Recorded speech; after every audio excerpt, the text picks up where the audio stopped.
पूर्व की सरकार में रेट तय था। टीचर बनना है तो क्या रेट, सिपाही बनना है तो क्या रेट, डिग्री कॉलेज का अध्यापक बनना है तो क्या रेट, इंटर कॉलेज का क्या रेट। आज हमारे गोंडा की जनता विकास की चर्चा कर रही थी। नहीं तो यहां यह होता था, ना खाता ना बही, जो वो कहे सही। और समाजवादी पार्टी आज डीएम के सब ऊपर सवाल उठाएगी, और मैं गारंटी के साथ कहता हूं चुनाव के बाद ईवीएम के ऊपर सवाल उठाएगी। और इसमें मैं श्रेय योगी जी को भी देना चाहता हूं, यहां के विधायक को देना चाहता हूं, और माननीय मोदी जी को भी देना चाहता हूं। ये नेशनल हाईवे, ये जिसकी बात आज हो रही है, ये मैंने करवाया था। नितिन गडकरी जी आए थे, बाराबंकी में मैंने किया था, जो आज बलरामपुर तक अटल जी के नाम पर बन करके खड़ी है। अखिलेश यादव जी आज बड़ी बड़ी बातें कर रहे हैं। मैं उनसे पूछना चाहता हूं, केंद्र सरकार का जो पूल था, जो बिजली देती है हमारी केंद्र सरकार देती है, उस समय 3 रुपया, 2.5 रुपया या 3 रुपया प्रति यूनिट रेट था, तो आप 7 रुपया प्रति यूनिट क्यों खरीदते थे? भारत सरकार की से बिजली ना लेकर के आप बजाज से बिजली क्यों लेते थे? तो एक पार्टी के आप हैं, चाहे जो करें, शहर में आग लगा दें, मुकदमा नहीं लिखा जाएगा। अब आग लगाई गई है इसी शहर में, अब मुकदमा नहीं लिखा गया। और ये हमारी कर्म भूमि, आदित्यनाथ जी की कर्म भूमि, अटल जी की कर्म भूमि धोखा देने वाली नहीं है। बहुत पूर्ण बहुमत के साथ हम सत्ता में आने वाले हैं। उत्तर प्रदेश विधानसभा चुनाव 2022 की सरगर्मियां तेज हो गई हैं और इसी के बीच गोंडा पोस्ट पहुंचा है गोंडा क्षेत्र यानी कि देवीपाटन मंडल के वरिष्ठ सांसद और बड़े नेता विभूषण शरण सिंह जी के पास। तो आइए मिलते हैं विभूषण जी से और जानते हैं कि किस तरह का मिजाज जनता का देखा जा रहा है इस चुनाव के दौरान। सबसे पहले तो मैं गोंडा पोस्ट जो आपका चैनल है, इसको मैं धन्यवाद देता हूं कि लगातार जो हमारे मंडल के इशू हैं और जो जनता से जुड़े रहते हैं, वो हमेशा ये आपका चैनल उठाता है। मैं धन्यवाद देना चाहता हूं। और दूसरा प्रश्न आपका है कि यहां जनता का मिजाज क्या है। देवीपाटन मंडल की 18 सीटें भारतीय जनता पार्टी के पास थी, 20 सीटें यहां पर हैं, और देवीपाटन मंडल या गोंडा अपना वही इतिहास दोहराएगा, इसमें कोई शक की गुंजाइश नहीं है। आपके में कुछ रीसेंट कमेंट्स आपने विभिन्न मंचों पर अपने भाषणों के जरिए भिन्न भिन्न मुद्दों को उठाया, उनमें से आपने कुछ वक्तव्य कहे जो कि बड़ी लाइमलाइट में आए और लोगों ने उसके साथ रिलेट किया। कुछ 2-3 बातें मैं उठाऊंगा जिस पे मैं आपकी प्रतिक्रिया जानना चाहूंगा। एक, आपने कहा कि 2022 का चुनाव ये चुनाव नहीं, पानीपत का चुनाव है। ऐसा आप क्यों कहते हैं? देखिए, सब लोग जानते हैं कि पानीपत का युद्ध एक निर्णायक युद्ध था, और वहीं से इब्राहिम लोदी की हार हुई थी और मुगल शासन की शुरुआत हुई थी। और फिर मुगल शासन के दरमियान या उसके बाद बहुत कुछ देखने को इस देश को मिला। थोड़ा सा इतिहास में मेरी रुचि है, और इसलिए मैं इतिहास से जोड़ करके देखता हूं कि कब कब कहां गलती हुई। और ये मेरा अधिकार है कि मैं देखूं कब कहां गलती हुई। ये मेरा अधिकार है, इस देश का नागरिक होने के नाते ये मेरा राइट है कि देखें कहां कहां गलती हुई। और जब देश की कुछ गलतियों को देखता हूं तो उसमें मुझे पानीपत का युद्ध भी याद आता है कि उसके बाद जो है सैकड़ों वर्षों के लिए मुगल, क्योंकि लोगों के दिमाग में है कि केवल मुगल आए, मंगोल की बात कोई नहीं करता है। मंगोल भी आए, खिलजी भी आए, लेकिन केवल मुगल की बात होती है। लेकिन मुगल शासन की स्थापना 1526 में इब्राहिम लोदी के हार के बाद हुई थी। इसलिए मैं कहता हूं कि यह निर्णायक दौर है। दूसरा, आपका एक स्टेटमेंट था, आपने कहा कि गोंडा के मुसलमान नहीं, ये कलहंस ठाकुर है। इसमें क्या हिस्टोरिकल एविडेंस या ऐसा क्या बेसिस है जो आपने बात कही? देखिए, कलहंस तो मेरे मुंह से एक शब्द है जो निकल गया। गोंडा के जैसे मैं बैस ठाकुर हूं। अब चिर्रे जगनपुर फैजाबाद की एक अंदर गांव है, चिर्रे जगनपुर मुसलमानों का बहुत बड़ा गांव है, जो पहले बैस ठाकुर थे। और 10वीं शताब्दी से लेकर के 15वीं शताब्दी तक 8 करोड़ हिंदुओं की संख्या कम हुई थी। या तो मारे गए थे और या तो धर्म परिवर्तन किया गया था। और कलहंस ठाकुर का मेरा आशय यह था कि जिस जगह की यह घटना है, उस जगह के जो मुसलमान हैं, जो अपने आप को खान कहते हैं, उस समय के कलहंस ठाकुर हैं। और ये इस बात का मेरे पास प्रमाण है। मेरे अंदर एक जिज्ञासा पैदा हुई, इस इतिहास को सुनते सुनते मेरे अंदर एक जिज्ञासा पैदा हुई, और मैंने लगभग 50 आदमी का स्टाफ लगा करके मैंने मुसलमानों के वक्तव्य लिए कि भाई बताओ, आपकी 4 पुश्त पहले आप क्या थे, 5 पुश्त आप पहले क्या थे, 6 पुश्त पहले क्या थे। तब निकल करके आया, जैसे कटैला एक गांव है, कटैला से 3 गांव बसा है, वो कलहंस ठाकुर थे। ये जो महफूज भाई हैं, जिनको कहते हैं महफूज भाई हैं, और ये जो 8-10 गांव है यहां पर, जो 8-10 गांव हैं, ये सब कलहंस ठाकुर थे। और क्यों हुए हैं ये भी मेरे पास है। और मैं किसी हवा में तीर नहीं चला रहा हूं। और मेरा कहने का आशय यह है कि मैं इनको मुसलमान नहीं मानता हूं। मैं ये मानता हूं कि 5 पुश्त पहले, 6 पुश्त पहले, 7 पुश्त पहले मेरे बाबा और इनके बाबा एक थे। ये मेरा ही रक्त है, चाहे मेरे कारण या किसी का कारण या समय के घटना चक्र के कारण ये मुसलमान हुए हैं, लेकिन इनके पूर्वज हिंदू थे। मेरे पास प्रमाण है, कोई भी डिस्कस कर सकता है। और जो मैंने प्रमाण निकाले हैं वो इन्हीं के बयान से निकाले हैं। मैंने अपना कोई रिसर्च नहीं कराया है, इन्हीं का बयान है, इन्हीं के लोगों का बयान है। किसने क्या बताया है वो भी मेरे पास है, कौन कब क्यों हुआ है ये भी मेरे पास है। और इसलिए मैं कहता हूं कि विशेष करके गोंडा जनपद या देवीपाटन मंडल के जैसे जो धर्म परिवर्तन हुआ, अब जैसे मीर बांकी जब अयोध्या पर हमला किया तो खुरासा नाम था, वहां उसकी सैनिक छावनी थी, और वहां भी पठान है। वो पठान उसी समय जो है उनको धर्म परिवर्तन करना पड़ा था। वो भी अपने आप को उनसे पूछिए, वो कहते हैं कि मैं कलहंस हूं, मैं क्षत्रिय हूं। और जब हम कहते हैं, हमने ये दूरी पैदा करने के लिए नहीं कही है कि दूरी में नहीं पैदा करना चाहता हूं, या मैं उनको नीचा नहीं दिखाने के लिए कह रहा हूं। मेरा कहना है कि हमें और हमारे सामने वाले को, इनको यह पता हो कि हम 5 पुश्त पहले हमारा और इनका खून एक था, तो कहीं ना कहीं जो दूरी है वो दूरी कम होगी। हमारा आशय ये है, और ये काम देश को करना पड़ेगा, ये काम लोगों को चल करके करना पड़ेगा। आज करें या कल करें, करना पड़ेगा। हम कहते हैं आप अपने मजहब में रहिए, मुझे कोई दिक्कत नहीं है। आप अपने मजहब को, अपने धर्म का प्रचार करिए, पालन करिए, अपने खुदा को मानिए, कोई दिक्कत नहीं। लेकिन बस केवल इतना मालूम हो कि 5 पुश्त पहले हम और आप एक थे। मेरा आशय ये था। आवाज भी गारंटी के साथ कलहंस, तो मैंने वहां के जो लोग, जिनको भी लगता हो उनको तकलीफ ना पहुंचे, मैं किसी को तकलीफ देने के लिए नहीं कहा, लेकिन बहुत बड़े पैमाने पर धर्म परिवर्तन हुआ, और मजबूत आदमियों का धर्म परिवर्तन हुआ। जो उस समय मजबूत थे, कलहंस उस समय मजबूत थे, सबसे पावरफुल थे, उन्हीं को दबाया गया, और उन्हीं में से कुछ लोगों ने धर्म परिवर्तन किया। तो ये गोंडा के एक इतिहास की जैसे आपने चर्चा करी, जिसका आपके पास डॉक्यूमेंट्री एविडेंस जैसा आपने कहा है। कुछ बहुत ही रीसेंट पास्ट की बात करते हैं।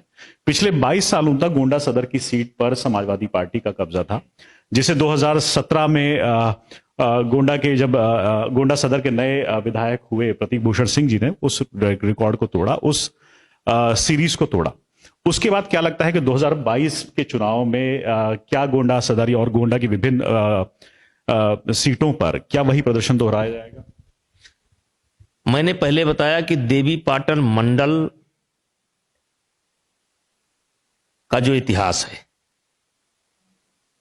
यह भगवान राम से जुड़ा है, गौतम बुद्ध से जुड़ा है, तुलसीदास से जुड़ा है, पांतांजलि से जुड़ा है, और अयोध्या आंदोलन में सबसे देश में सबसे अग्रणीय भूमिका अगर किसी की रही है तो देवीपाटन मंडल की रही है। अयोध्या से लगाव सबसे ज्यादा अगर किसी को रहा है तो देवीपाटन मंडल को रहा है। और यह देवीपाटन मंडल हमेशा चमत्कार करता है और मुझे पूरा विश्वास है, मैं एक विधानसभा तक आप मुझको सीमित मत करिए। मैं देवीपाटन मंडल के गांव गांव को जानता हूं, घर घर को जानता हूं, और जो जनता का मिजाज देख रहा हूं, देवीपाटन मंडल अपना इतिहास दोहराएगा। हो सकता है 18, हो सकता है 20 की 20 देवीपाटन मंडल भारतीय जनता पार्टी के झोली में आ जाए, क्योंकि एक तरफ अयोध्या से जुड़ा है और दूसरा देवीपाटन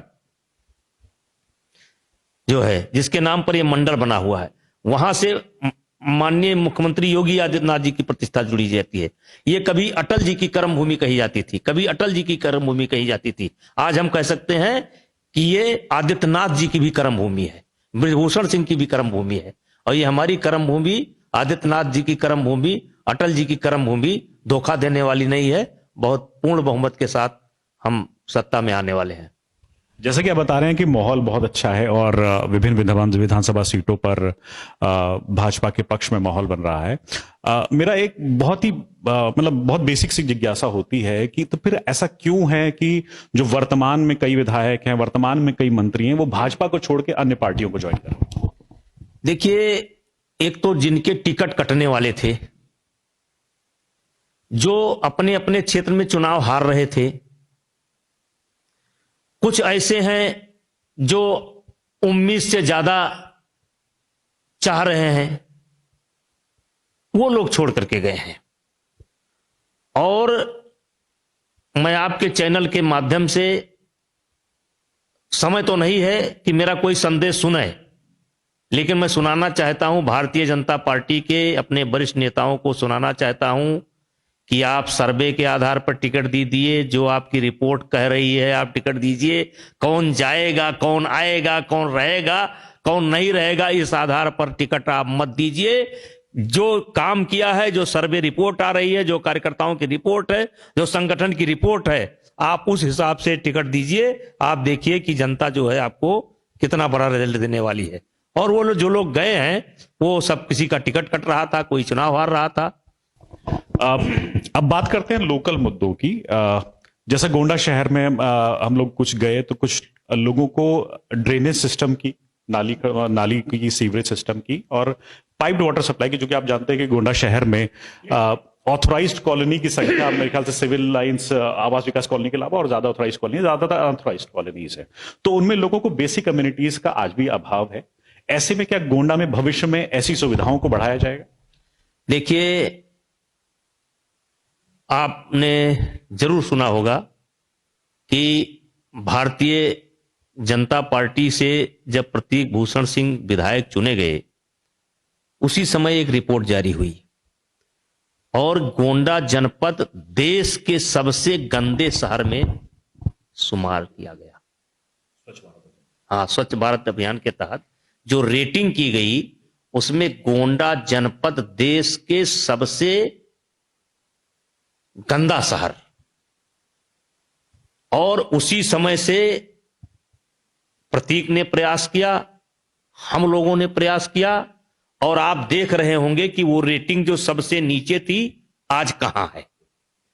और कोई ईमानदारी से समीक्षा करेगा तब उसको पता लगेगा कि गोंडा की सड़क क्या थी, सड़क क्या है, पानी की निकासी की व्यवस्था क्या थी, क्या है, और पानी निकासी के लिए भी, नाले के लिए भी, सीवर के लिए भी प्रतीक ने बहुत कोशिश की और हो भी गया था या हो भी जाता, लेकिन किसी एक अधिकारी के जिद के कारण वो प्रोजेक्ट सैंक्शन नहीं हो पाया। एक अधिकारी ने जिद कर लिया। क्यों जिद किया मैं नहीं कह सकता, लेकिन एक अधिकारी ने जिद कर लिया, नहीं वो भी काम पूरा हो जाता।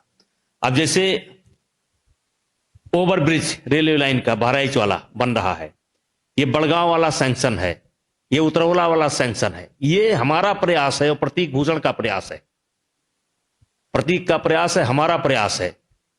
बाईपास प्रतीक का प्रयास है और गोंडा की जनता गवाह है इस बात की कि प्रतीक ने इसलिए नहीं कि मेरे पुत्र हैं, वो आज भी फोटोग्राफ मौजूद है कि स्वयं विधायक बनने के बाद स्वयं जेसीबी लेकर के और 48 डिग्री और 50 डिग्री जब टेम्परेचर होता था तो सारे दिन खड़े होकर के वो नाला खुदवाते थे, पानी निकासी की व्यवस्था किए हैं। सरकार का बजट नहीं था, अपने संसाधन से कि नहीं मुझे इसकी व्यवस्था करना है, और दिन दिन भर लोग ताजुब करते थे कि एक विधायक को क्या हो गया है। और आज उसी का परिणाम है कि गोंडा जहां एकदम निचले पायदान पर था आज उठ करके बीच में आ गया है।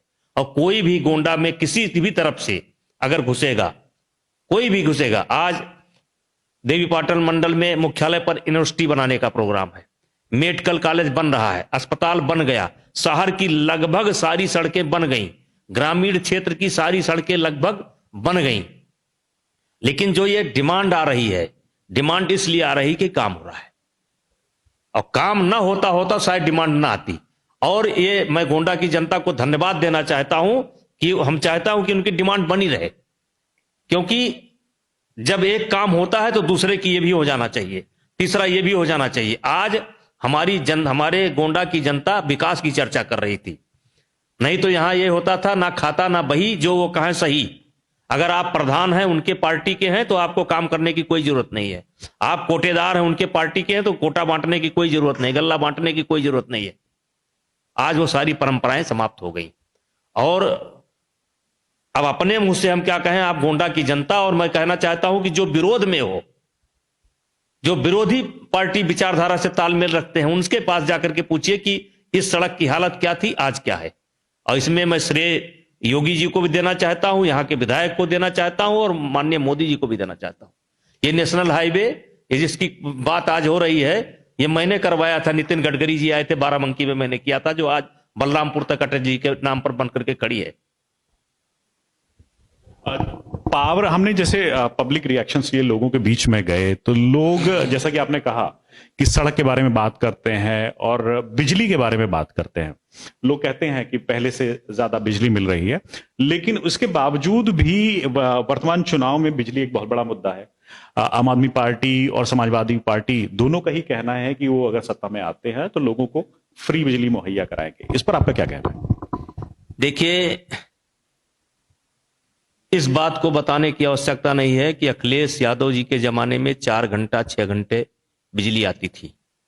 उत्तर प्रदेश में केवल 4 जिले थे जिसमें अधिकतम ज्यादा बिजली आती थी, वो थे मैनपुरी, इटावा और कन्नौज और रामपुर, आजम खान का रामपुर। 4 जिले ऐसे थे जो वीआईपी जिले थे, और राजधानी को आप कह लीजिए। लेकिन इस सरकार में एक भी वीआईपी जिला नहीं है, सारे के सारे जिले वीआईपी हैं, और 18 घंटा 20 घंटा 22 घंटा बिजली आती है। और कहीं खराब हो जाए कि मेरे कहने से ये नहीं होगा कि मैं कहूं कि 18 घंटा आती है, ये पब्लिक से पूछना पड़ेगा कि आती है कि नहीं आती है, और पब्लिक कह रही कि 18 घंटा आती है। मैं एक सवाल यहां पर दूसरा उठा रहा हूं कि अखिलेश के राज्य में 4 घंटा बिजली आती थी और बाबा के राज्य में 18 घंटे क्यों आती है। आज मैं एक जगह जनता से सवाल उठाया, जहां तक मेरी कम बुद्धि से जो मैं देख रहा हूं, अखिलेश यादव जी आज बड़ी बड़ी बातें कर रहे हैं। मैं उनसे पूछना चाहता हूं, केंद्र सरकार का जो पूल था, जो बिजली देती है, हमारी केंद्र सरकार देती है, उस समय 3 रुपया, 2.5 रुपया या 3 रुपया प्रति यूनिट रेट था, तो आप 7 रुपया प्रति यूनिट क्यों खरीदते थे। भारत सरकार की से बिजली ना लेकर के आप बजाज से बिजली क्यों लेते थे। 2.5 रुपए या 3 रुपए में जब बिजली उपलब्ध थी तो आप 7 रुपए में, 6 रुपए में क्यों लेते थे। आज बाबा जी ने आने के बाद, मुख्यमंत्री जी ने आने के बाद यही काम बंद कर दिया। उन्होंने प्राइवेट सेक्टर के जितने लोग थे सबसे कहा कि जब 2.5 रुपए में हमें बिजली सेंट्रल गवर्नमेंट दे रही तो मैं आपकी साथ में क्यों लूं। अब आज उसी पैसे में, उतने में 2.5 गुना बिजली हो गई। मैं पूछना चाहता हूं, आप 7 रुपए यूनिट क्यों खरीदते थे? जब 2.5 रुपए यूनिट मौजूद था, 7 रुपए यूनिट क्यों खरीदते थे? अब आज वो लोग जो प्रदेश को एकदम लूट करके चले गए, स्पष्ट दिखाई पड़ रहा है। आबकारी विभाग से आपकी क्या आमदनी थी? पोंटी चड्ढा की नीति आपने लागू कर रखा था। 12,000 करोड़ रुपए की जो है सालाना आपकी आमदनी थी, और चाहते थे कि वही नीति लागू कर रखा जाए। अब आज मुख्यमंत्री जी के आने के बाद उसी 12,000 का 36,000 करोड़ क्यों हो गया? 12,000 करोड़ रुपए सालाना आमदनी थी, आज 36,000 करोड़ रुपए क्यों हो गया? मैं झूठ बोल रहा हूं? वो डाटा बोले, जाकर के देखें क्या था और क्या आज है। उसी पैसे में आज 2.5 गुना बिजली है। 2.5 रुपए में एक बोतल पानी उपलब्ध है, आप 7 रुपए में लेंगे, आप 6 रुपए में लेंगे। वो बात करने लायक नहीं है। अब बात करते हैं किसानों की। गोंडा के किसान, मैं खासकर सिर्फ गोंडा की बात करूंगा। गोंडा के किसान कुछ दिनों से, गन्ना किसान स्पेसिफिकली, आंदोलनरत हैं और उनकी डिमांड है कि जो उनका बकाया पैसा है वो उनको मिल जाए। ऐसी समस्या, कुछ पैसों की पेमेंट शायद उनको हुई है, ऐसी समस्या भविष्य में ना हो, क्या ऐसा कोई प्लान भाजपा सरकार के पास या आपके पास? जब से बजाज मिल बनी, मुलायम सिंह की सरकार थी, बजाज मिल बनी, 1 साल मात्र उन्होंने गन्ने का बकाये का पैसा दिया। मुलायम सिंह जी के सरकार में ही परंपरा शुरू हुई, 1 साल खरीदते थे, दूसरे साल पेमेंट करते थे। पूरा मुलायम सिंह का कार्यकाल बीत गया, कोई आंदोलन नहीं हुआ। पूरा अखिलेश का कार्यकाल बीत गया, कोई आंदोलन नहीं हुआ। और मैं आपको बताना चाहता हूं कि जब मेरे प्रधानमंत्री जी या मेरे मुख्यमंत्री जी कहते थे कि मैंने गन्ना किसानों का भुगतान कर दिया, तो मेरे मन को चोट लगती थी। और यह बात व्यक्तिगत रूप से मैंने मुख्यमंत्री जी से कहा, कई अवसरों पर कहा कि गन्ने के पेमेंट का इशू ना उठाया जाए, क्योंकि जिस जिस क्षेत्र में बजाज मिल है, मैं केवल गोंडा की बात नहीं करता, जिस जिस क्षेत्र में बजाज मिल है उस सारे क्षेत्रों का गन्ना किसानों का पैसा बाकी है, और इसका समाधान निकाला जाए। और मुझे इस बात का गर्व है कि मैंने सुझाव दिया मुख्यमंत्री जी को कि बिजली का पैसा इस ग्रुप का बकाया है। मैंने सुझाव दिया कि बिजली जो मुलायम सिंह के सरकार में खरीदी गई थी, अखिलेश के सरकार में खरीदी गई थी, इनका कुछ पैसा बकाया है।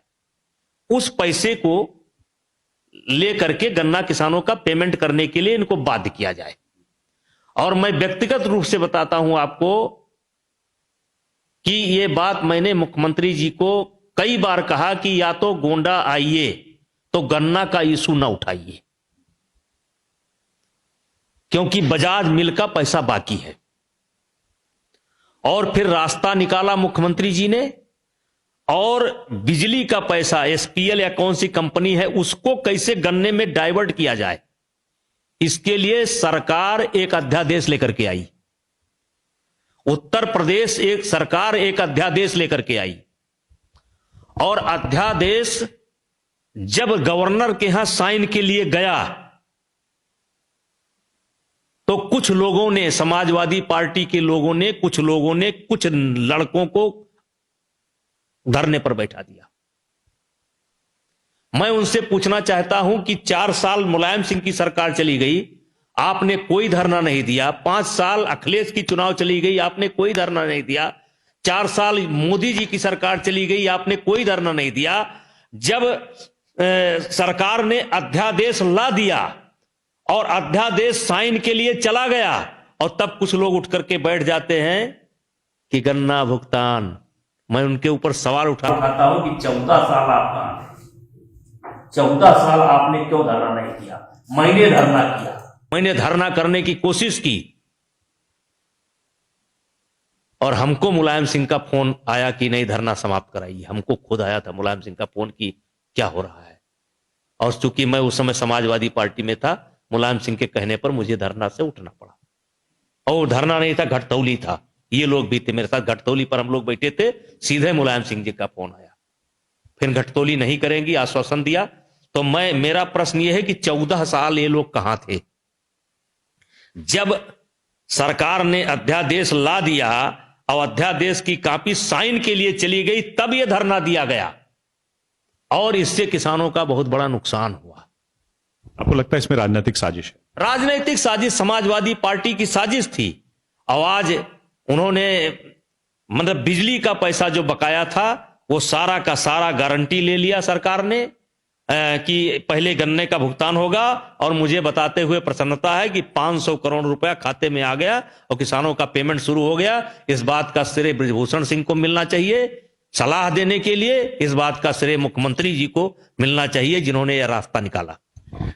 हम चाहेंगे हमारे व्यूअर्स इस बात को जाने कि इस गन्ने की पेमेंट का श्रेय किसको जाता है, जैसे कि माननीय सांसद जी ने बताया। सांसद जी, किसानों के मैं दूसरे मुद्दे पे आता हूं। आवारा पशु एक बहुत बड़ा मुद्दा है। आवारा पशुओं से किसानों को बहुत सारी समस्याएं होती है। एक तो ऑब्वियस है कि उनकी फसलों को चर जाते हैं आवारा पशु। दूसरा, आवारा पशु से बचने के कारण किसान लोग अपने खेतों की कटीले तारों से चारदीवारी करते हैं, जिससे पशुओं को भी नुकसान पहुंचता है ताकि और व्यक्तियों को भी नुकसान पड़ता है। एक्सीडेंट में लोगों के साथ दुर्घटनाएं हो जाती है, कट जाते हैं। ऐसी समस्या खत्म हो, खासकर इस देवी पाटन मंडल से ऐसी कोई योजनाएं हैं कोई? पहले मैं इस समस्या की तरफ जाना चाहता हूं। यह समस्या पहले शहरों में थी कि कुछ लोग गाय रखते थे और गाय को छोड़ देते थे और बच्चे को बांध लेते थे, और गाय शाम को वापस आ जाती थी और दूध दूह लेते थे और रात भर रखते थे, सवेरे फिर खोल देते थे। एक समस्या ये पहले शहर तक सीमित थी। दूसरा, बड़े पैमाने पर जो गौकसी होती थी, स्लॉटर हाउस चलते थे। ये उत्तर प्रदेश की सरकार ने जब इसको एजेंडे एजेंडे में लिया, घोषणा पत्र में लिया कि हम नाजायज स्लॉटर हाउस नहीं चलने देंगे और गौ माता की हत्या नहीं होने देंगे, और उसके बाद भारतीय जनता पार्टी की सरकार बनती है। भारतीय जनता पार्टी की सरकार बनने के बाद एक योजना के तहत जानवरों को छोड़ा गया, एक योजना के तहत छोड़ा गया, और आज वही लोग पहले गाय के बच्चे को छोड़ते हैं, फिर जब वो बड़ी हो जाती है तो उसको पकड़ लेते हैं। कौन है ये लोग? अब इतना खुलकर मत कहलवाइए, लेकिन सब समाजवादी पार्टी से जुड़े हुए लोग हैं, उनके समर्थक हैं, जो गाय भैंस से जुड़े हैं, जो गाय भैंस पालते हैं। उन्होंने योजना के तहत यह काम करना शुरू किया, छोड़ना और पकड़ना। मैं इस समस्या को लेकर के भी कई बार मुख्यमंत्री जी से मिला, और उस समय एक सीमेन आता है जिसका रेट हुआ करता था 1200 रुपया। उस सीमन को डालने पर गाय यानी कि बछिया ही पैदा करेगी, बछिया ही पैदा करेगी, मादा ही पैदा करेगी, नर नहीं पैदा करेगी, और उसका रिजल्ट जो है उस सीमन का है 92% से ऊपर। और आप कभी इंटरव्यू करने का मौका मुख्यमंत्री जी को मिले, मैंने कई विशेषज्ञों से बात की और फिर मुख्यमंत्री जी से बात की, और जो 1200 का सीमन आता था आज 250 या 300 का मिल रहा है। इसी समस्या के समाधान के लिए 250-300 का मिल रहा है। मेरा एक सवाल यहां पर जो मेरे मन को बड़ा कुरेदता है कि पहले लोग बछड़ा छोड़ते थे, अब बछिया भी छोड़ दे रहे हैं, गाय भी छोड़ दे रहे हैं, बूढ़ी हो जाने के बाद भी छोड़ दे रहे हैं। अभी मैं गांव की ही जनता जवाब दे रही, आज ही गांव से आ रहा हूं कि गांव की जनता कहती है कि क्या ये गाय योगी जी ने छोड़ी है, क्या ये गाय मोदी जी ने छोड़ी है? मोदी जी ने या योगी जी ने केवल इतना कहा कि हम गाय नहीं कटने देंगे, अवैध स्लॉटर हाउस नहीं चलेंगे, तो क्या गाय की हत्या करा दिया जाए? जब एक समय हम गाय को माता मानते थे, आज भी मानते हैं, गाय की पूजा करते हैं। अब आज मैं जहां तक हूं, मैं तो गौ माता के नाम पर ही जो कुछ हूं। सबसे पहले महाविद्यालय मैंने नंदनी नगर खोला था गौ माता के नाम पर। आज जो कुछ हूं नंदनी नगर महाविद्यालय के नाते ही मेरा कह लीजिए कि आज देश में नाम है। भगवान राम का वंश नहीं चल पा रहा था, नंदनी गौ माता की सेवा किया था दिलीप ने, वहीं से उनके वंश चला। तो मेरे कहने का मतलब सरकार ने तो केवल यह किया। हां, एक समस्या यहां पर यह है कि बैल का क्या किया जाए। तो बैल का क्या किया जाए, एक तो है बैल पैदा कम हो, इसका सरकार उपाय करे। सीमन सस्ता किया गया, 250-300 का कर दिया गया, 1200 पर और कोशिश किया जा रहा है। प्रधानमंत्री जी को मैंने स्वयं इस विषय पर चिंता व्यक्त करते हुए मैंने देखा है। लेकिन गाय का महत्व क्या है, गाय के मूत्र का महत्व क्या है, गाय के गोबर का महत्व क्या है, एक गाय से कितनी खेती हो सकती है, देश के वैज्ञानिक लगे हुए हैं, इस पर काम कर रहे हैं। अभी देश को मात्र समझने के लिए तैयार नहीं है। मैं दिल्ली के पास रहता हूं, शायद आप भी दिल्ली के पास रहते हैं। वहां मैंने देखा है कि देसी गाय का दूध, जिसको लोग यहां पर पालना पसंद नहीं करते हैं, जो दूध के शौकीन है वो 150 रुपया लीटर लेते हैं। जर्सी गाय का दूध 50 रुपए में लेते हैं, और अगर कोई देसी गाय प्रमाणित कर दे कि देसी गाय का दूध है तो 150 रुपया लीटर लेते हैं। तो हमें गाय के महत्व को समझाना पड़ेगा, गाय से क्या फायदा है, क्या नुकसान है, इस पर। और देश के सारे वैज्ञानिक, सरकार इस विषय पर काम कर रहे हैं कि मूत्र का कैसे सदुपयोग किया जाए, गोबर का कैसे सदुपयोग किया जाए, गाय को बचाया कैसे जाए। क्योंकि ये सरकार कतई ये इजाजत नहीं देने वाली है कि जो जहां पावे ले जाकर के गाय को मार डाले। ये सरकार कम से कम इस काम को नहीं कर सकती। तो ये जो आप बोला कि आपने कहा कि इस तरीके इसकी मतलब लोगों को सोचना पड़ेगा कि गाय या गाय से संबंधित जो भी प्रोडक्ट्स है उनको कैसे सोच रहे हैं।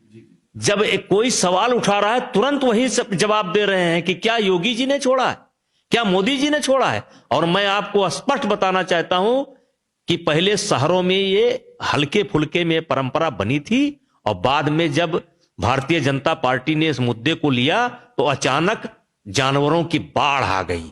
समाजवादी पार्टी से जुड़े हुए 100 का 100% तो नहीं कह सकते हैं कि 100 का 100% तो कहीं नहीं होता है, लेकिन ज्यादातर लोगों ने गाय बछिया खोल करके खेत दिया रोड पर सरकार को बदनाम करने के लिए। अब एक दूसरे टॉपिक पे आता हूं। गोंडा के जो डीएम है उन पे आरोप लगाया है मार्कंडे शाही जी कि वो आपके रिश्तेदार है, और समाजवादी पार्टी के जो प्रदेश अध्यक्ष नरेशोत्तम पटेल, उन्होंने आरोप लगाया है और वो चाहते हैं कि इस कारणवश गोंडा डीएम का ट्रांसफर कर दिया जाए, कहीं वो चुनाव को प्रभावित ना करे। आपका क्या? गोंडा डीएम कहां के रहने वाले हैं मुझे यह नहीं मालूम है। जब वो कहां के रहने वाले हैं हमें नहीं मालूम है, तो मेरे रिश्तेदार कैसे हैं, किस गांव के रहने वाले हैं, किस जिले के रहने वाले हैं, देवरिया के रहने वाले हैं कि गोरखपुर के रहने वाले हैं कि बस्ती के रहने वाले हैं कि हमीरपुर के रहने वाले हैं, मुझे नहीं मालूम है। और आज ये डीएम के ऊपर सवाल, आज के 15 दिन पहले इन्होंने क्यों नहीं सवाल उठाया, जब ये चुनाव हार रहे हैं तो आज सवाल उठा रहे हैं। और समाजवादी पार्टी आज डीएम के सब ऊपर सवाल उठाएगी, और मैं गारंटी के साथ कहता हूं चुनाव के बाद ईवीएम के ऊपर सवाल उठाएगी। इनका काम ही है यही। एक मेरा आपसे और सवाल है। गोंडा की जनता से जैसे बात की जाए तो बताते हैं कि जो माननीय सांसद जी हैं वो काफी अप्रोचेबल हैं, आसानी से मुलाकात हो जाती है, जैसे हमने पहले भी चर्चा करी। गोंडा जो नगर के जो विधायक हैं उनके ऊपर आरोप लगता है कि वो आसानी से मिलते नहीं है, 2-4 लोगों ने कहा। उसके बाद हमने समाजवादी पार्टी के एक नेता का भी इंटरव्यू किया, उन्होंने भी कहा कि ये बहुत बड़ा मुद्दा है कि आपके विधायक ही गायब रहते हैं। इस पर आप क्या जवाब देंगे?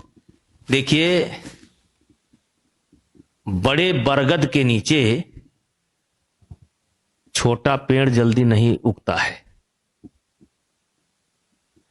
अमिताभ बच्चन का लड़का अभिषेक इसलिए अमिताभ नहीं बन पाया क्योंकि अभिषेक के अंदर लोग अमिताभ खोज रहे थे। राहुल के अंदर राजीव गांधी खोज रहे थे।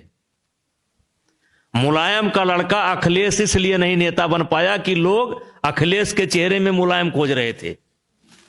और ब्रिजभूषण सिंह के के अंदर, प्रतीक के अंदर लोग बृजभूषण का चेहरा खोज रहे हैं, और जब बृजभूषण के चेहरे से तुलना करेंगे तो प्रतीक अभी डाउन है। वो प्रतीक की गलती नहीं है, वो अभिषेक की गलती नहीं है, क्योंकि हम लोग इतना सुलभ रहे हैं, इतना मेहनत किए हैं, इतना परिश्रम किए हैं, इतना पैदल चले हैं, इतना लो प्रोफाइल से उठे हैं कि वही लोग चाहते हैं। लेकिन जहां तक संजीदगी का सवाल है, विकास का सवाल है, काम का सवाल है, तो प्रतीक भूषण ने ईमानदारी से किया है। और जब ईमानदारी से कोई काम करता है तो उसको थोड़ा सा झुकना आसान नहीं होता है। प्रतीक ने पूरे देवीपाटन मंडल के सारे विधायकों से ज्यादा सड़क बनवाया, सारे विधायकों से ज्यादा बिजली लगाई, सारे विधायकों से ज्यादा इलाज कराया, सारे विधायकों से ज्यादा कोरोना में मदद की, सारे काम में first first first first first. और जहां तक फोन की और ना मिलने की बात है, भाई ना मिलने की क्या बात है? जब हम पिता पुत्र या पूरा परिवार शनिवार इतवार को दुकान खोल करके बैठते हैं कि जिसको आना है आओ, आता है। और केवल हम नहीं बैठते हैं, प्रतीक भी बैठते हैं, मेरा परिवार बैठता है, प्रतीक की मम्मी बैठती हैं, वो भी मिलती हैं जो महिलाएं जाती हैं, इनका छोटा भाई करण मिलता है, इनका चचेरा भाई सुमित मिलता है, सारे लोग मिलते हैं। हम लोग शनिवार इतवार कहीं भी रहे दुकान खोल करके बैठते हैं, समस्याओं का समाधान करते हैं। जिले पर की समस्याओं को संजीव सिंह को फोन करते हैं कि भाई आप कराओ, डीएम से बात करो, मौका आप खुद करते हैं। अजय है, कम से कम 10 आदमी हमने लगा रखे हैं पूरे लोकसभा में कि भाई क्या काम है, मिलो, तुरंत काम करो। और उसके बाद शनिवार इतवार को लगातार बैठते हैं। पूरे कोरोना काल के अंदर या तो हम दौड़ते रहे थे या तो प्रतीक दौड़ते रहे। कहां थे समाजवादी पार्टी के लोग? जो लोग ये कहते वो कहां थे? जेल तक में राशन पहुंचाया है प्रतीक ने। लोग चिंता करते हैं, कोरोना काल में मुलाकात बंद हो गई थी, जेल तक में, यहां तक महिलाओं को जो सामान की जरूरत होती है, साबुन, तेल, बिस्कुट, महिलाओं का सामान 2-2 बार प्रतीक ने वहां पहुंचाया है। और सबसे ज्यादा कोरोना के समय जो बाहर लोग फंसे थे हमारे, मुझे गर्व है कि सबसे ज्यादा जो फंसे हुए लोग बाहर के थे गोंडा में, सबसे ज्यादा अगर मदद की है तो प्रतीक ने की है। सबसे ज्यादा ऑक्सीजन अगर किसी ने दिलाया है तो प्रतीक ने दिलाया है। सबसे ज्यादा अगर कोरोना में इलाज कराया है तो प्रतीक ने कराया है। और यह आरोप बिल्कुल गलत है, बेबुनियाद है। यह एक योजना के तहत यह चलाया गया और समाजवादी पार्टी यह जानती है कि प्रतीक भूषण अगर लड़ेंगे तो हम चुनाव नहीं जीतेंगे। इन्हीं लोगों ने आज के 15-20 दिन 25 दिन से के पहले से यह एक चर्चा बना करके रखा कि ये नहीं लड़ेंगे, ये तरफगंज से लड़ेंगे, ये करनैलगंज से लड़ेंगे। ये कहां से लड़ेंगे? तरफगंज से लड़ेंगे। ये कहां से लड़ेंगे? करनैलगंज से लड़ेंगे। ये भी बात आई होगी आपके सामने। ये एक सुनियोजित तरीके से, किसी तरीके से प्रतीक भूषण सिंह इस सीट को खाली कर दें जिससे समाजवादी पार्टी का प्रत्याशी जीत जाए। ऐसा कोई आरोप नहीं, सब आरोप निराधार है। यह सुनियोजित है कि मेरा मोबाइल खुला है। अरे तो भाई मोबाइल काहे के लिए खुला है? सोते होते हो नहीं हो क्या? क्या काम किए हो? गोंडा की जनता भूली नहीं है, किसी का आलोचना नहीं करना चाहिए। गोंडा की जनता भूली नहीं है। कितने नौजवान यहां पर हैं जिनकी जिंदगी खराब हो गई। मैं दावे के साथ कहता हूं कि 10,000 गोंडा जनपद के अंदर पढ़ने लिखने वाले लड़के हैं जिनके ऊपर गंभीर मुकदमे लिखाए गए सपा के शासनकाल में, उनका कैरियर खत्म हो गया। प्रतीक ने एक मुकदमा लिखाया हो तो कोई बतावे। भूषण सिंह ने अपने 32-33 साल के राजनीति में एक आदमी कोई खड़ा हो जाए जो कहते कि भूषण सिंह ने हमारे लड़के की जिंदगी बर्बाद कर दी। क्या बात करते हैं ये लोग? प्रतीक मुकदमा नहीं लिखाते, प्रतीक बदले की राजनीति नहीं करते। हम भी बदले की राजनीति नहीं करते, हम भी बदले की राजनीति नहीं करते। 10,000 नौजवान यहां पर निकलेंगे कम से कम जो जेल यात्रा किए हैं और जो गंभीर धाराओं में मुकदमा लिखा गया, 376, 395, 397, 307 चोरी का मुकद, कम से कम 10,000 नौजवान हैं यहां पर जिनकी जिंदगी बर्बाद हो गई। इसी शहर में 140 कितना लिखा गया था, 140 लड़कों के ऊपर मुकदमा लिखा गया, उनकी जिंदगी बर्बाद हो गई। भाई साहब 3 महीना जमानत नहीं। जैसा कि सांसद जी ने कहा कि हर शनिवार इतवार को ये स्वयं और प्रतीक भूषण, इनफैक्ट इनका पूरा परिवार जनता जनार्दन से मिलता है और इनके जनप्रतिनिधि, इनका स्टाफ, इनके पीए हमेशा जनता की सुनवाई करते हैं।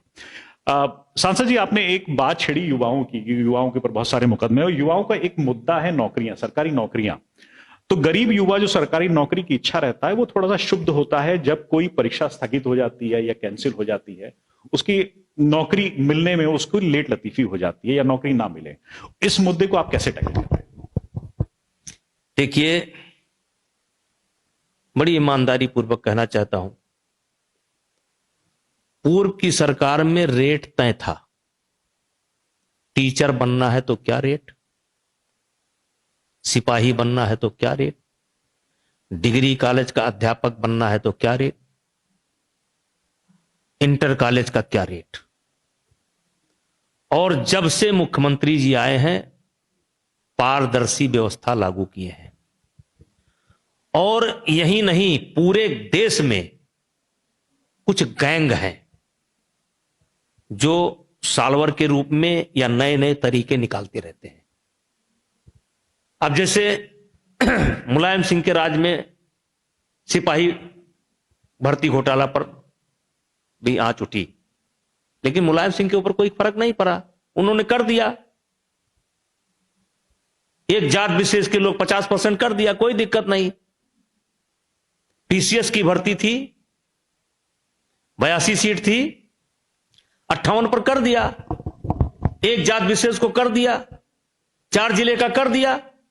वही बाबा के समय नहीं हो पा रहा है, वही सफल नहीं हो पा रहे हैं लोग, और इसलिए कमी मिलती है। परीक्षाएं कैंसिल हुई हैं और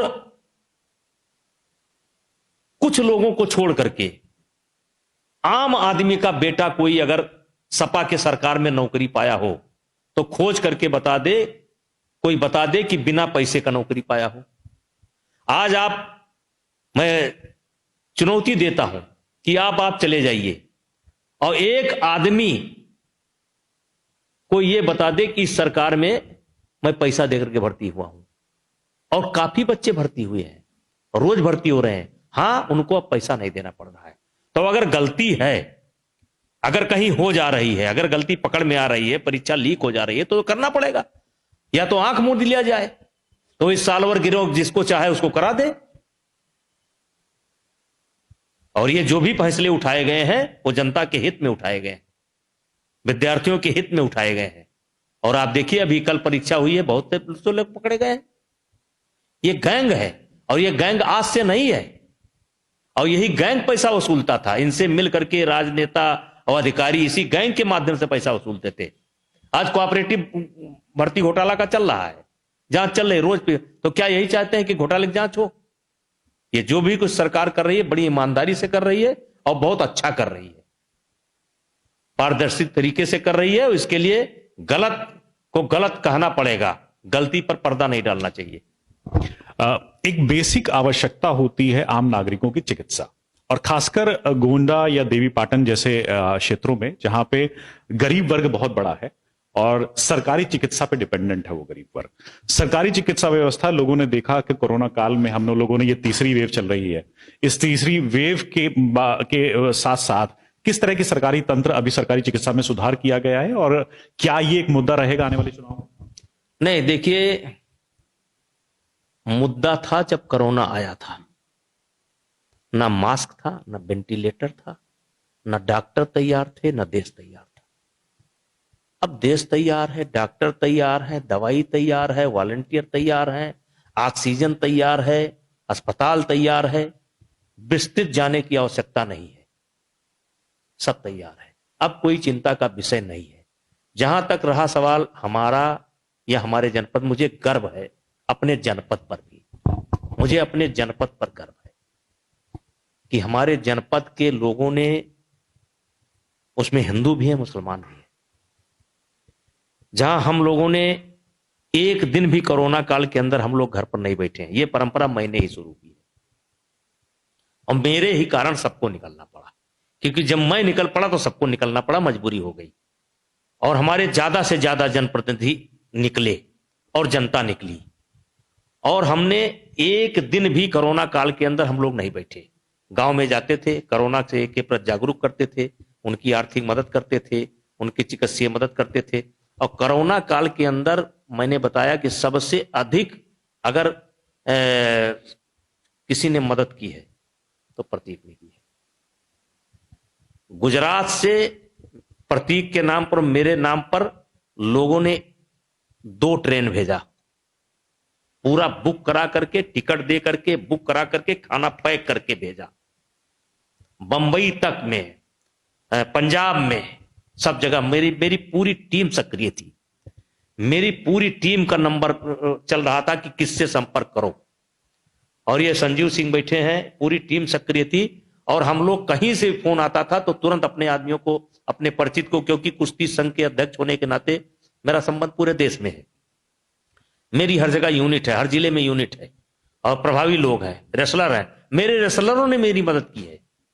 और सबसे बढ़िया, और हमारे गोंडा जनपद के लिए मैं खुशी इसलिए हूं कि आप जानते हैं कि गोंडा जनपद एक हाल्ट बन गया था कि पूरे प्रदेश से जो टीमें आती थी उनको यहां उतारा जाता था। गोंडा में जो बच्चे आते थे उनको फिर लोगों को भेजा जाता था, इसलिए ट्रेनों का ठहराव बहुत होता था यहाँ। और जब ट्रेनों का ठहराव होता था, ये कौन सा स्टेशन है, मैजापुर, तो 2-2 ट्रेनों का। तो आप एक ऐसा उदाहरण मैं आपको देना चाहता हूं जो पूरे देश में नहीं है, गोंडा के गर्व करने के लिए है, कि जब कोई ट्रेन खड़ी होती थी, सैकड़ों हाथों में पानी होता था, सैकड़ों हाथों में फल होता था, सैकड़ों हाथों में पूड़ी होती थी। एक तरफ मुसलमान खाना लेकर के दौड़ते थे, एक तरफ हिंदू लड़के लेकर के दौड़ते थे। दोनों तरफ से, उत्तर वाली दिशा से ज्यादातर मुसलमान दौड़ते थे, इस वाली दिशा से मुसलमान हिंदू दौड़ते थे। और एक ट्रेन खड़े होते कम से कम 500 लोग पानी, खाना और फल लेकर के दौड़ते थे। और ये काम एक दिन नहीं चला, कम से कम आप मान करके चलिए कि 20-25 दिन चला। बंगाल तक के जाने वालों की भी अगर ट्रेन रुकी है तो हम गोंडा वालों ने खाना दिया है। उसमें हिंदू भी शामिल थे, मुसलमान भी शामिल थे। होड़ मच गई थी। हम लोग चंदा इकट्ठा करते थे, लोग चंदा इकट्ठा करते थे, पैसा देते थे, लोग बनाते थे, खिलाते थे, बनाते थे, खिलाते थे। लेकिन कोरोना से अब डरने की जरूरत नहीं है, देश तैयार है और उत्तर प्रदेश बिल्कुल तैयार है। मेरा आखिरी सवाल आपसे कि रणभेरी बज चुकी है और मतदान का दिन धीरे धीरे नजदीक आ रहा है, तो गोंडा जनपद के वासी मतदान के दिन कमल का बटन क्यों दबाएं? वो 5 कारण अगर आप बताएंगे जनता को संबोधित करते हुए, तो क्या बताएंगे? एक तो हमारे देश के अंदर लोकतंत्र है, मानी जनता का राज। तो मैं कहता हूं जनता से समीक्षा करो, अपने मन पर जोर डालो कि 2014 के 17 के पहले गोंडा की क्या स्थिति थी, आज क्या स्थिति है। नंबर 1, साफ सफाई, सड़क, स्वास्थ्य, सब एक मान लीजिए, नजर डालो। और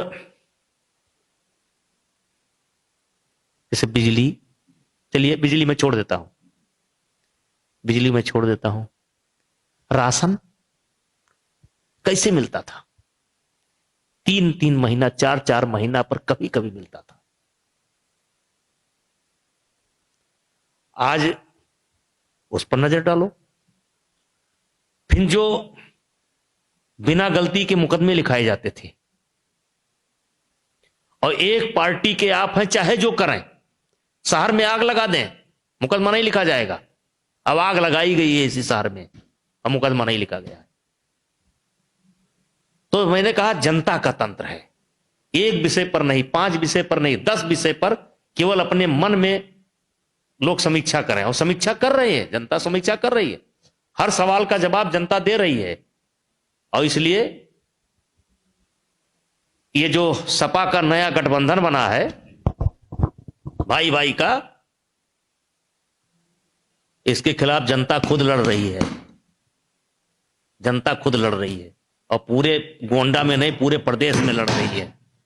अब ये लोगों के हाथ से चुनाव निकल गया है, चुनाव जनता लड़ रही है और परिणाम देखिएगा। तो ये है विभूषण शरद सिंह जी, जो अपने निर्भीक, ईमानदार और निडर वक्तव्यों के लिए जाने जाते हैं। वैसी बातचीत आपने आज सुनी। क्या होगा गोंडा के चुनाव परिणामों में, ये देखा जाएगा 10 मार्च को। तब तक के लिए आप लोगों से अलविदा। आप देख रहे थे गोंडा पोस्ट। धन्यवाद।